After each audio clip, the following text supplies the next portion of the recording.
18. Sin and the Law. 2. Too many people, when they approach Romans, especially chapter 7, act as though Paul here is setting forth God's law as the great problem and evil, rather than man's sin, man's rebellion against God and his law. It is important, therefore, to examine further what Paul says concerning sin and the law. In Romans chapter 7, verses 14 to 16, Paul writes, "For we know that the law is spiritual, but I am carnal, sold under sin. For that which I do, I allow not. For what I would, that do I not. But what I hate, that I do. If then I do that which I would not, I consent unto the law that it is good." Paul does not allow us to condemn the law. It is the law which condemns us. As Hodge wrote of Romans chapter 7, verses 9 and 12, "The law of God is a transcript of his own nature, holy, just, and good. The clearer our views of its extent and excellence, the deeper will be our sense of our own unworthiness. The fact that the law cannot save us is not due to some inability in the law, but an inability in us. We are dead in sin, dead to life in God. The fact that law incites us to sin is an indictment of us, not of the law. In a regenerate man, the law incites to righteousness. Thus, Paul's first declaration is that the law is spiritual. By spiritual, Paul does not have reference to a Greek mind-body dualism. The word does not refer to some higher aspect of our being or nature. It is spiritual in the sense of being divine, as partaking of the nature of the Holy Spirit, its divine author. To say that the law is spiritual is to say that it is of God, and even more, expressive of his nature. Moreover, Paul is very emphatic here. For we know that the law is spiritual. We are not allowed to bypass this great reality. The law is God's law. Man cannot condemn it. It condemns man. Second, Paul says, "But I am carnal." Hodge commented, "As spiritual expresses the nature of the law, so carnal must express the nature and not the material. I am carnal means that I am under the power of the flesh, and by flesh is meant not the body, not our sensuous nature merely, but our whole nature as fallen and corrupt.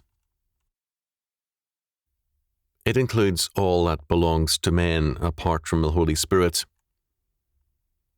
In the language of the New Testament, the pneumatikoi, spiritual, are those who are under the control of the Spirit of God, and the sarikoi are those who are under the control of their own nature.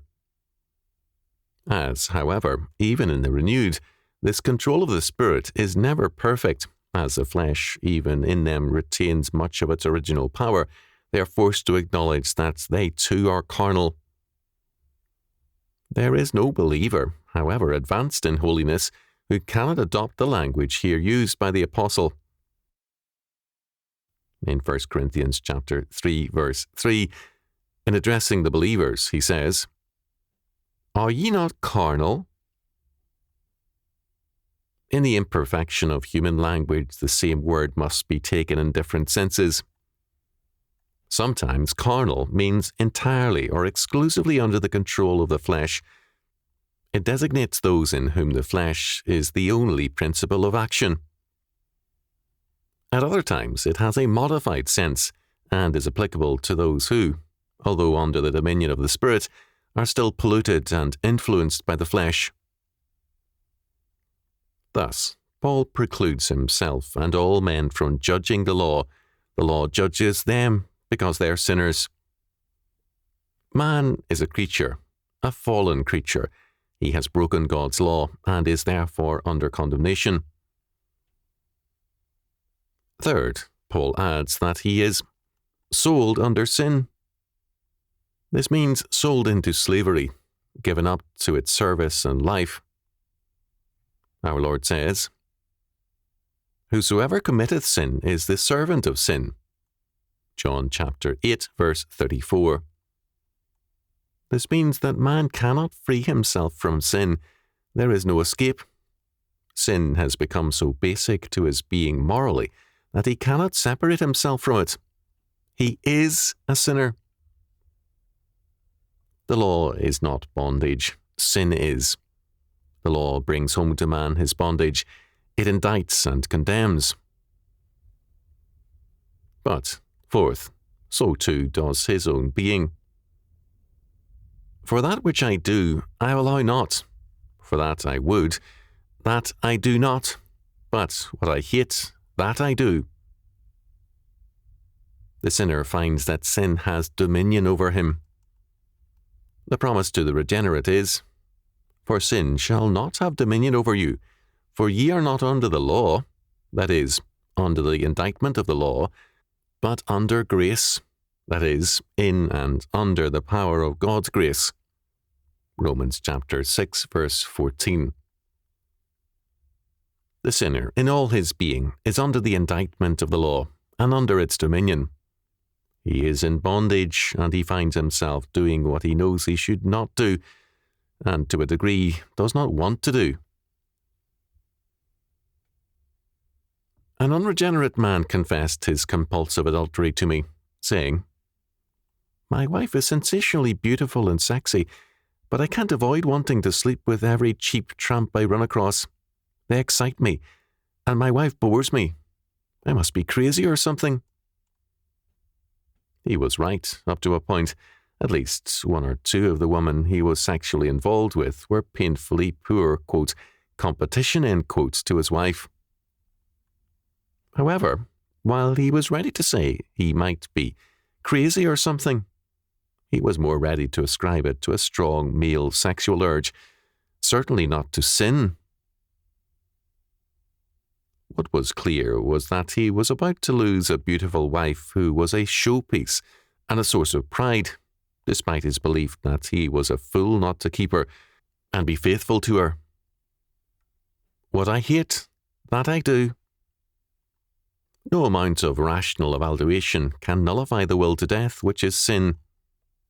Proverbs chapter 8, verse 36. It is not only God's creative stamp in all of us which witnesses against us, nor is it only His law. All of us, because we are God's creatures, are a walking indictment to ourselves also. Fifth, Paul concludes, "If then I do that which I would not, I consent unto the law that it is good." I consent. I speak with or say the same thing as the law, because I am the creation and handiwork of the God of the law.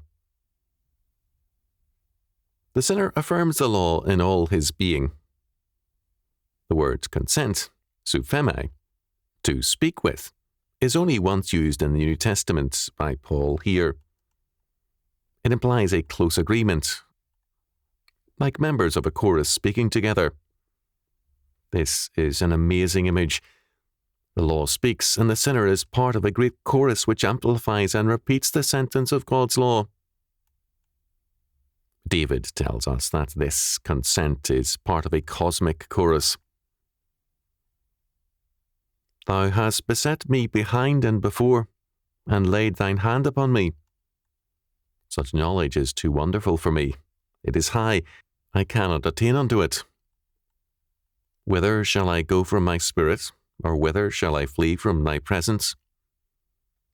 If I ascend up into heaven, thou art there.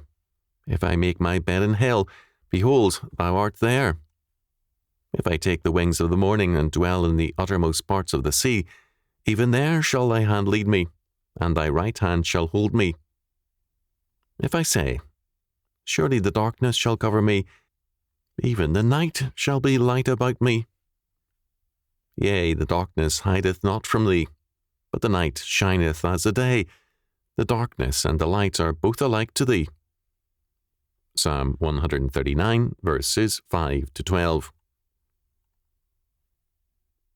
As Deborah sang, the stars in their courses fought against Sisera.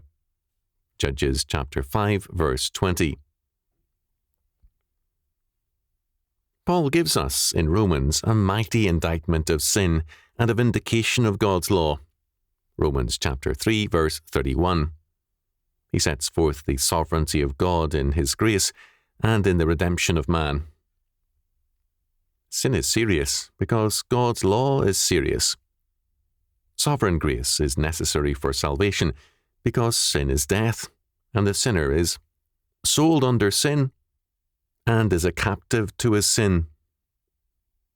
Sin, adopted by man as the principle of deity and freedom, becomes for him instead death and slavery. Sin leaves man beset by self-frustration, a contradiction to himself, and a witness against himself. Thanks be to God, which giveth us the victory through our Lord Jesus Christ. 1 Corinthians chapter 15, verse 57.